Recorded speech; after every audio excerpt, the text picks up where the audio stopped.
going, guys? My name is Joshua.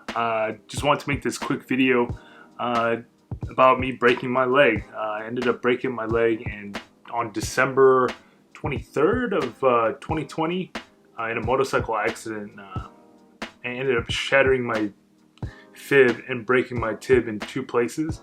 I was looking for a lot of resources online and on YouTube. I wasn't able to find too much, so I just wanted to go ahead and give you guys a quick little breakdown of what that's going to look like if you ended up breaking up your leg and you just want to know what's going on. I just want to go ahead and reflect on some of the experiences I've learned and see if I'm able to help you guys. And by all means, if you guys want to shoot me comments or ask me questions, by all means, go ahead and do that. I'll go ahead and answer that the best I can. So yeah, taking it back on the accident. The accident happened on December 23rd. I was riding home from work. I ended up hitting a ladder that was dropped into the middle of the street. Now, I didn't fall off my bike, but I did hit my foot. And so when I looked down, my foot was pointing the other direction. I pulled off, and then I was able to get some help. Some people pulled over and they called the ambulance for me. I got pulled over to the hospital, and after that, I didn't get my surgery until Christmas Day, which was a good present. Because they shot me like 5 times with morphine.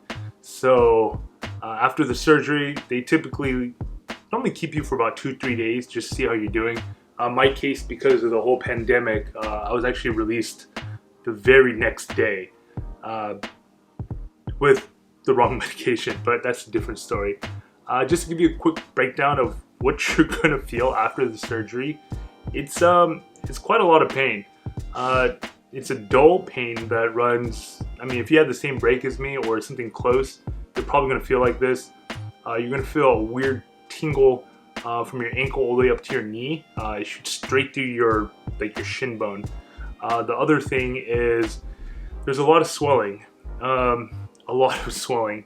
Can't stand up too well because you'll feel all the blood rush to your foot and it feels like your foot's going to pop like a balloon. So I would recommend to try to just stay laid down and keep your foot elevated. Try not to move too much. Because I was in the middle of a move at the same time, I actually did have to move quite a bit just the following weekend of the accident to finish up my move. So I was forced to actually walk around a bit, and honestly, that was terrible. All the staples that had in my legs bursted open and I was bleeding uncontrollably. I had to elevate my leg to a higher degree. Normally they'll tell you to elevate your leg like maybe at like a 45-degree angle, but I was at a straight 90 for about 2 hours before the bleeding actually stopped.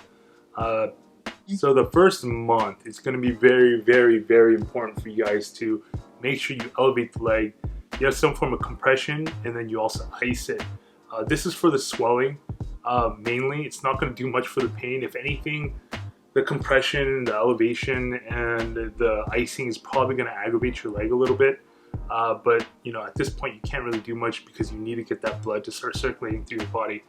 I highly recommend keeping it up, probably for like maybe an hour or 2 hours. I mean, you're not completely shunting blood away from it, but at the same time, you just want to have that. Compression socks was probably the best investment I've had during all of this. I didn't think how important that was going to be because I used a regular bandage for compression. The socks does help quite a bit. It's going to be uncomfortable just because compression socks are for compressing. So parts that feel a little bit more swollen than others, you're going to feel it. I've especially felt it in my foot most of the time. Felt like I was getting like a weird cramp, but really I just need to stretch my foot out. So just kind of doubling back on this really quick.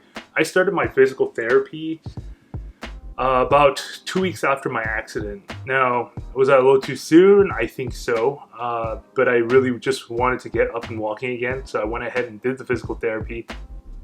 You can't do much, honestly. If you have the break where they have to actually put in a titanium rod like they did for me, you're going to have a lot of mobility in your knee gone. Something that came up to me mainly was that after they put in the metal rod, my kneecap actually feels different, like way different. This one, it doesn't, my good leg, my left leg, it doesn't move that much. You'll feel like you can kind of click it in and out of place. This one just feels like it's loose, like it could just drop to my ankle if I was running right now. So that might be a weird feeling that you get. Doctor said it's normal. Doesn't feel normal. And honestly, a lot of things that the doctors will say, especially the ones that I had, they kind of see it as like a cookie cutter accident. So if it's a broken tib fib, they just have it as one category. And unless you have like a really caring doctor, especially one that's not hopefully you get a doctor that's not a trauma doctor. If you do have a trauma doctor, they're typically going to be busy a lot. So you'll either be talking to a PA or, it's kind of up in the air. And that's why I had to go to YouTube, to be honest. I had to do a lot of research online just to figure out what was going on. Another thing is that diet might be a huge path for recovery. I did switch to a majority. It was not a raw, can't say it was a raw vegan because I mixed it up quite a bit. My sister is a vegan and she was taking care of me. So it was a mixture of vegan food with what I needed, or personally what I want, which is like poultry items and also meat items that was mixed into the group. But I've noticed eating well has helped me recover quite a bit. I had good friends in the past 6 months break their foot in a motorcycle accident as well, and he was quite on a poor diet. So talking about like cheeseburgers, pizzas, and just fatty foods, and no veggies or anything like that. It took him almost 6 months to just recover. And I know a foot takes a long time to recover anyways, but just the way that he was recovering didn't seem too well. He gained a lot of weight. I've also gained a lot of weight, but I don't think it was as bad just because I was able to eat right and help in my recovery. Another thing is take your vitamins. If you're not used to taking vitamins, get yourself some calcium, like a multivitamin. At least get that in if you're not going to be the best you can be. And sleep. Oh man, this is a rough one. So for sleep, to be completely honest, first 2 weeks, barely got any. I would have to seriously be like self-induced coma with pain meds in order to just get 3-4 hours of sleep because it's going to be uncomfortable. You feel extremely sensitive with your leg. Like you could rub it on the sheets and it'll be like irritating. So sleep was weird, especially when the lights are off and all the music's turned off, your computer's off, your TV's off, and you're just laying there in the dark. All you feel is your leg, and you feel little blotches of pain in certain areas, and there's nothing you can do to make it go away. So when they say pain management, it's technically just saying suck it up or induce yourself with so many painkillers that you don't feel it anymore. Typically what I did is I would pretty much just lay there and try to close my eyes and rest my mind as much as I could, but sleep was a rough thing. It's funny, I'm probably about a month and a few days in now, but sleep is still somewhat of an issue, just because you can't be as comfortable as you want to. I'm used to just like flailing my legs over the sheets and just like sleeping sideways, but right now you can't really sleep that way. If you sleep on one side where your leg is hurt, then it's too much pressure and your leg will feel it. That will cause a lot of discomfort and you won't be able to sleep. If you roll the other way, that sensitivity in that leg will start to feel odd as well. So I would say the best way is just sleep on your back, even though that's not the way I completely sleep all the time, but I find it to be the best position for the leg. Also did elevate my leg as well for quite some time, even while sleeping, and I would just, if I did end up waking up, the pillow would just be on the other side of the room. But whatever you can do to get some sleep, do it. Sleep as much as you possibly can. Recovery comes from the sleep, so that's typically what you want to do. Eat right and sleep. That's, I know it sucks, but for like the first month, that's probably the best bet you should do. Now, as far as getting to your second month, you'll have a little bit more freedom. I'm healing really, really well compared to what my doctors expected me to. So by my second month, I was able to take this guy off, which is the boot. This thing is going to be the most comfortable thing you can wear while you're walking, but terrible when you're laying down or sitting. So right now, I'm off the boot. I can wear a regular shoe. Still using the crutches most of the time, but crutches aren't fun either. They're loud. You can't sit in a car, anything like that. They're just in the way all the time. But it's just something you have to deal with. For a while, I thought I was able to walk without them. I tried it. I was limping around for 2-3 days, and then my physical therapist yelled at me, so I can't do that anymore. Exercise, do what you can. Don't do anything that hurts you. I mean, I should listen to my own advice. I do want to get up and walk as fast as I can. I want to start living my life again, but it's hard because recovery does come first, and even I do forget that sometimes you just gotta take it slow. I mean, I got a hold of an exercise bike first day. I tried to ride it for 3.5 hours. My aim was 6 hours, but at some point my leg just started hurting so much I had to stop. Don't recommend that. Start small. Really, start small. And there's other videos that you can find on YouTube, such as exercises for like your glutes and also moving your IT band, getting that flexibility back in.